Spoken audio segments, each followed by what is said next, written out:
Hey there! In this video, we're going to talk about how to get started creating on Roblox. But creating what exactly? And how do you create it? Where do you go to get started to learn how to do it? And since we're asking questions, why even create on Roblox in the first place? Let's start there.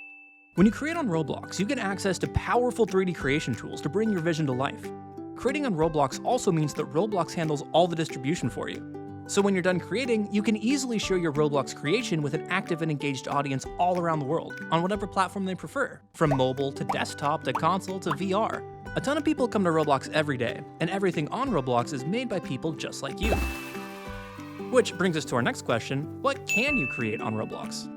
Everything you see on Roblox can be divided into 3 broad categories: experiences, avatar items, and models and plugins.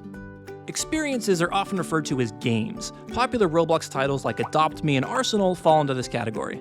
Avatar items refers to custom models that are made and sold by the community, like accessories, clothes, and custom characters that people can equip to express themselves. And models and plugins are assets made by creators for creators that can help make the creation process easier, like a sword model with a script and sound effect attached to it so that it swings and makes noise when you click your mouse. When creators are done creating, their creations are discoverable to users on different parts of the platform depending on what they made. Experiences are discoverable on the Search and Discover page. Avatar items are discoverable and available for purchase on what's called the Marketplace. They can also be incorporated and available for purchase within experiences themselves.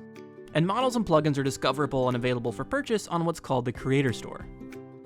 Awesome, but how do you make those things? Experiences are made through the Roblox engine, which manages things like physics, graphics, and networking. You access the Roblox engine through Roblox Studio, a free integrated development environment, or IDE, that serves as its control panel to let you build, test, and publish your creations. Avatar items are usually made in third-party software like Blender or Maya, and are then imported into Studio. And models and plugins use either third-party tools or Studio, depending on what's being made. If that sounds like a lot to juggle, don't worry, we have lots of resources to help you get started bringing your vision to life. We have tutorials in both video and written form, as well as templates and sample project files for you to use to better understand how to use Studio. The AI assistant can help you find the right documentation you need to answer your questions and can even be used in Studio to help you create. We also have an active and helpful forum that's full of Roblox creators who frequently share what they know. It's a great place to ask questions and get connected to the Roblox community, as well as hear about any new updates like announcements, events, and even new learning materials created by Roblox staff themselves. With your creativity and our resources, all that's left to do is download Studio on your computer and get started creating anything you can imagine, right here on Roblox.